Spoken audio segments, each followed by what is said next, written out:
Hello friends, आज मैं आपको 2002 की द ड्रीमर्स ये मूवी एक्सप्लेन करने वाला हूँ। इस मूवी में एक अमेरिकन स्टूडेंट पेरिस जाता है और वहाँ पर अजीब से ट्विन से मिलता है। ये उसके फ्रेंड्स बन जाते हैं, पर इन ब्रदर और सिस्टर का रिलेशनशिप बहुत ही अजीब है। इसके बाद क्या होता है ये हम एक्सप्लेनेशन में जानेंगे। कुछ मूवीज होती है जिसमें बाहर जो चल रहा है वही चीजें कैरेक्टर्स के अंदर भी कॉन्फ्लिक्ट करती है, उसी तरह की सी ये मूवी है। एक्सटर्नल चीजें इनके अंदर के इमोशनल और माइंडसेट को रिप्रेजेंट करती है। जैसे मूवी प्रोग्रेस होगी और एंडिंग होगी तो ये सब चीजें मैं आपको समझाऊंगा। तो चलिए इसे एक्सप्लेन करना स्टार्ट करते हैं। मूवी स्टार्ट होती है और हमारा मेन कैरेक्टर जिसका नाम है मैथ्यू, ये इंट्रोड्यूस होता है। ये मैथ्यू ही है जो हमें ये सब स्टोरी सुना रहा है। मैथ्यू अपनी एजुकेशन कंप्लीट करने के लिए अमेरिका छोड़कर डायरेक्टली पेरिस आ जाता है। मैथ्यू को मूवीज बहुत ही पसंद आती है। इसने बहुत सारी मूवीज देखी है और सब चीजें इस मूवीज के बारे में पता है। इसे उसके मूवी के इंटरेस्ट की वजह से ही वो इजाबेल और थियो ये दोनों ट्विन से मिलता है। मूवी की स्क्रीनिंग करने के लिए कोई भी रिस्ट्रिक्शन नहीं चाहिए, इसलिए सब लोग बाहर बैठकर प्रदर्शन कर रहे होते हैं। इसी जगह पर मैथ्यू भी आ जाता है। गेट के पास इजाबेला होती है। मैथ्यू जब वहाँ पहुँचता है तो उससे वो बात करने लग जाती है। उसे कहती है कि मैं आसपास तुम्हें हमेशा देखती रहती हूँ, पर हमेशा तुम अकेले ही होते हो। मैथ्यू भी उसे कहता है कि वो अमेरिका से आया है, इस वजह से उसके कोई फ्रेंड्स नहीं है। इजाबेला अपने ब्रदर थियो से भी मैथ्यू को मिलाती है।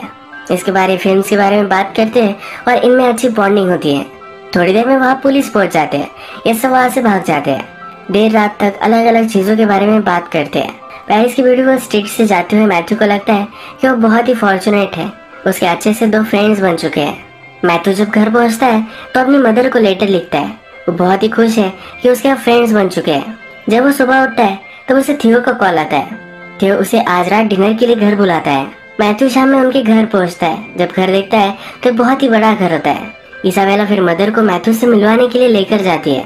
मदर को एक्सपेक्टेड नहीं था कि मैथ्यू डिनर के लिए आने वाला है, पर फिर भी वो एडजस्ट कर लेते हैं। इसाबेला कहती है कि मेरे फादर से मिलो, उन पर अच्छा इंप्रेशन तुम जमाना। इसाबेला के फादर एक पोएट होते हैं। इसके बाद जब ये डिनर टेबल पर होते हैं तो फादर पोएट्री में किस तरह से इंस्पिरेशन आती है इसके बारे में बात कर रहे होते हैं, पर इस पर मैथ्यू का थोड़ा भी ध्यान नहीं होता।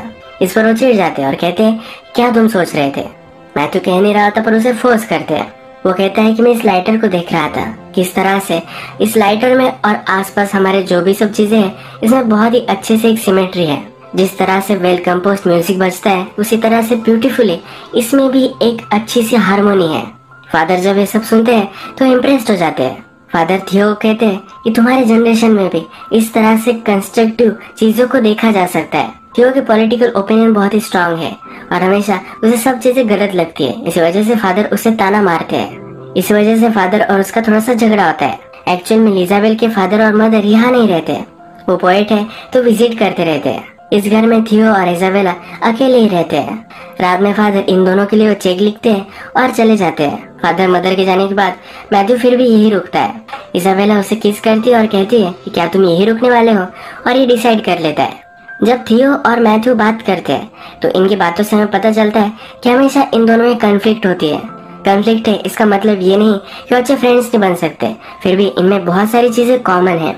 आज रात मैथ्यू यही रुकता है। रात में जब ये टॉयलेट में जाता है तो थियो के रूम में झांक कर देखता है। वहाँ पर थियो और इजाबेला ये दोनों न्यूड होकर सोए हुए होते हैं। थियो को बहुत ही अजीब लगता है और सोने के लिए चला जाता है। सुबह मैथ्यू को इजाबेला अपने हाथों से मैथ्यू के आईलिड्स गीले कर कर उठाती है। मैथ्यू कहता है इस तरह से कौन उठाता है। इजाबेला कहती है कि हमेशा थियो को मैं ऐसे ही उठाती हूँ। मैथ्यू को ये चीज बहुत ही अजीब लगती है। इसके बाद इजाबेला मैथ्यू को बाथरूम में बुलाती है। मैथ्यू जब ब्रश कर रहा होता है तो उसके पास वो आती है, उसकी लिप्स देखती है और कहती है कि बहुत ही ब्यूटीफुल है। यहाँ पर थियो मैथ्यू से कहता है कि तुम अकेले रहते हो तो हमारे पास आकर रह सकते हो, तो अच्छे से फ्रेंड्स बन सकते हैं। मैथ्यू कहता है क्या तुम दोनों को इससे कोई भी प्रॉब्लम नहीं है। इजाबेला कहती है कि एक्चुअल में मेरा आइडिया था। यहाँ पर इजाबेला होती है पर फिर भी थियो बात करने लग जाता है। थियो और इजाबेला एक दूसरे को अपना ही पार्ट समझते हैं। जब इनका बर्थ हुआ था तो एक दूसरे की बॉडी से जुड़े हुए थे, इसी वजह से एक दूसरे से वो शर्म नहीं करते। जैसा मैथ्यू को लग रहा था कि इन दोनों में कोई फिजिकल रिलेशनशिप होगी, तो ऐसा कोई भी नहीं है। ये दोनों अपने माइंड में एक दूसरे को अलग अलग नहीं समझते। मैथ्यू भी इनके साथ रहने के लिए मान जाता है और शिफ्ट कर देता है। एक दिन जब वे हैंग आउट कर रहे होते हैं तब इनका एक गेम होता है जिसमें मूवी का डायलॉग कोई बोलता है और मूवी का नेम गेस करना होता है। अगर कोई गेस नहीं कर पाया तो उन्हें एक डेयर करनी होती है। एक पुरानी मूवी में उस मूवी के कैरेक्टर्स आर्ट म्यूजियम से भागते भागते बाहर निकल गए थे। ये उन्होंने बहुत ही कम वक्त में किया था। अब इन्हें भी आइडिया आती है कि उन्हें भी ये करना चाहिए। मैथ्यू डर रहा होता है अगर वो पकड़ा गया तो फिर से उसे अमेरिका जाना पड़ेगा। ये दोनों उसे मना लेते हैं और एक कर भी आते हैं। ऐसी अजीबोगरीब लाइफस्टाइल जीकर ये सब खुश है। घर में थियो और इजाबेला, इन दोनों में जो भी रिलेशनशिप है, इससे मैथ्यू जरा अनकंफर्टेबल है। इसे समझ में नहीं आता कि चलता क्या है। एक दिन वो थियो को बाहर लेकर आता है और थियो से पूछता भी है कि ऐसा कैसे तुम रह सकते हो। थियो से सबको समझाता है कि किस तरह से वो जुड़े हुए थे और अपने माइंड के लेवल में वो एक दूसरे को कभी भी अलग अलग नहीं समझते। एक दिन फिर से ये सब हैंग आउट कर रहे हैं और गेम खेलते हैं। इस बार थियो एक मूवी का सीन कर दिखाता है और मैथ्यू और इजाबेला इसे पहचान नहीं पाते। थियो इन दोनों को डेर देता है कि उसके सामने इन दोनों को इंटीमेट होना है। मैथ्यू ये सुनकर डर जाता है। वो कहता है कि प्लीज मुझे इस सब में इन्वॉल्व मत करो। मैथ्यू के सामने इजाबेला अपने कपड़े उतारती है। मैथ्यू ये सब करना नहीं चाहता तो जल्दी से वहाँ से भागता है, पर थियो उसे रोक लेता है। मैथ्यू और इजाबेला इंटीमेट होते हैं और ये इजाबेला का फर्स्ट टाइम था। ये सब थियो देख रहा है। इसके बाद मैथ्यू और इजाबेला अपनी रिलेशनशिप कंटिन्यू करते हैं। एक दिन जब ये दोनों बेड पर होते हैं तो मैथ्यू इजाबेला से कहता है कि तुम और थियो इस तरह से क्यों हो। इजाबेला कहती है कि बचपन से हम दोनों एक दूसरे से प्यार करते हैं। मैथ्यू कहता है कि ये सब चीजें अगर तुम्हारे फादर को पता चल गई तो तुम क्या करोगी। इजाबेला कहती है कि मैं अपनी जान दे दूंगी। एक दिन थियो और मैथ्यू एक दूसरे से बात करते हैं तो मैथ्यू कहता है कि तुम दोनों एक दूसरे से बहुत ही करीब हो, पर फिर भी तुम दोनों ने मुझे अपना हिस्सा बना लिया है। थियो मैथ्यू को कहता है कि तुम मुझे पसंद हो, पर कभी भी ये मत बोलना कि तुम हमारा पार्ट हो। तुम हमारे फ्रेंड हो, पर फिर भी हमेशा से हम दोनों ही थे और हम ही रहेंगे। ये मैथ्यू के लिए अजीब है, पर फिर भी उसे जाने देता है।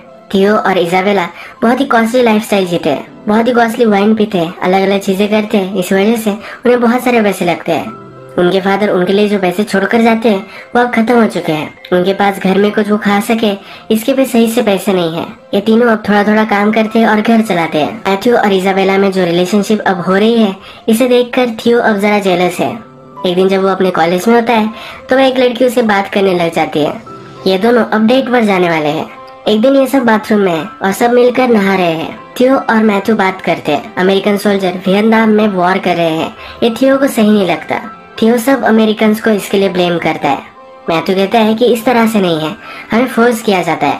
प्रेसिडेंट ने ऑर्डर दिया और कोई यंगस्टर अगर वॉर के लिए नहीं जा रहा तो उसे जेल में डाल सकते हैं। इसलिए मैथ्यू वहाँ से भागकर पेरिस में एजुकेशन ले रहा होता है। ये हमारा टाइम पीरियड जो चल रहा है ये 1960s का है। मैथ्यू कहता है कि मैं वायलेंस पर बिलीव नहीं करता, अगर रिवॉल्ट करना ही है तो शांति से करना चाहिए। इस पर भी ये दोनों डिसएग्री करते हैं। इजाबेला इनकी बात रोक लेती है। इजाबेला मैथ्यू से कहती है क्या तुम हम दोनों से प्यार करते हो, इसका कोई प्रूफ दे सकते हो। मैथ्यू कहता है कि कैसे मुझे प्रूफ देना है। इजाबेला उठती है और रेजर आती है। थियो और इजाबेला ये दोनों मिलकर उसके प्यूबिक हेयर्स काटना चाहते हैं। मैथ्यू इन दोनों पर बहुत ही चिढ़ जाता है। वो कहता है कि तुम ये सब जो कर रहे हो ये सब गलत है। तुम हमेशा बच्चों की तरह ही सब कुछ चीजें करते हो, तुम्हें कभी ना कभी तो ग्रो होना ही पड़ेगा। वो अब इजाबेला को चिढ़कर कहता है कि तुम्हें तो कोई भी चीजें पता नहीं है, तुम्हारा कभी भी बॉयफ्रेंड नहीं था तो इसी वजह से तुम कभी डेट पर नहीं गई हो। थियो तुम्हें जो भी सब कहता है यही तुम करती हो। मैथ्यू फिर इजाबेला को प्रॉपर डेट पर लेकर जाता है। जब वे दोनों घर पर आते हैं तो थियो एक लड़की के साथ होता है। थियो और वो लड़की इंटीमेट होते हैं तो इसकी आवाज इजाबेला को आते हैं। ये आवाज सुनकर वो डिस्टर्ब हो जाती है, जेलस महसूस करती है और बहुत रोती है। एक बार फिर से थियो और मैथ्यू वाइन पी रहे होते हैं। पेरिस में रिवॉल्यूशन चल रही है, इसके बारे में थियो बात करता है। मैथ्यू उस पर उसे कहता है कि तुम जो सब कहते हो इस पर मैं बिलीव नहीं करता। तुम सब बातें करते हो पर एक्चुअल में स्ट्रीट में तुम नहीं जाते। तो बातें करने से कुछ भी नहीं होता। तुम्हें अगर सच में ये सब लगता है तुम्हें स्ट्रीट पर जाना चाहिए। थोड़ी देर में इजाबेला वहाँ आती है और इन दोनों को हॉल में लेकर जाती है। जब इजाबेला और थियो छोटे थे तो एक टेंट बनाते थे, उसके अंदर ही सोते थे। ये इन दोनों को वहाँ लेकर जाती है और ये तीनों अब सो जाते हैं। सुबह हम देखते हैं कि मदर फादर आते हैं। ये इन तीनों को इस टेंट में देखते हैं। यहाँ क्या चल रहा होगा इसे अज्यूम कर लेते हैं। फादर को बहुत ही बुरा लगता है। ये किसी को भी नहीं उठाते और चेक लिखकर वहाँ से चले जाते हैं। दिन में बहुत ही लेट इजाबेला उठती है। ये चेक को देखती है तब उसे समझ में आता है कि उसके मदर फादर यहाँ आ चुके हैं। अपने पेरेंट्स को वो फिर से फेस नहीं कर पाएगी। इसे बहुत ही गिल्टी महसूस होता है। एक वो पाइप लेती है और पूरे घर को गैस करेगी और इसी गैस में मर जाएगी ये वो डिसाइड करती है। ये वो करना स्टार्ट भी करती है पर नीचे स्ट्रीट पर रिवॉल्यूशन चल रही है। इसका एक पत्थर आता है और खिड़की को तोड़ देता है। मैथ्यू और थियो भी अब उठ जाते हैं। नीचे जो सब लोग हैं इनमें वो ज्वाइन हो जाते हैं। आगे पुलिस खड़े हुए हैं और इन सब लोगों को रोक रहे हैं। थियो डिसाइड करता है कि अगर उसे इस क्राउड को ब्रेक करना होगा तो वायलेंस ही वो चूज करेगा। वो आगे जाता है और पत्थर मारने लग जाता है। मैथ्यू उसे रोकने की कोशिश करता है, वो रोक नहीं पाता। थियो के साथ इजाबेला भी आगे बढ़ती है। मैथ्यू इस समय पार्ट नहीं ले सकता तो वहाँ से भाग जाता है। पुलिस फिर चार्ज करते हैं और सब लोग भागने लग जाते हैं। यही ये मूवी एंड हो जाती है।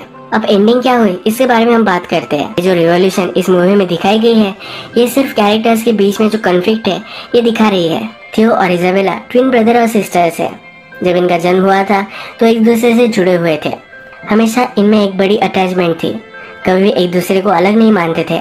इजाबेला को कभी ना कभी डेट करना था तो इसीलिए वो मैथ्यू को डेट कर रही थी। तो इस चीज से जरा जेलस होने लग गया क्योंकि अपना ही एक पार्ट किसी और के साथ है तो उसे गलत लगा।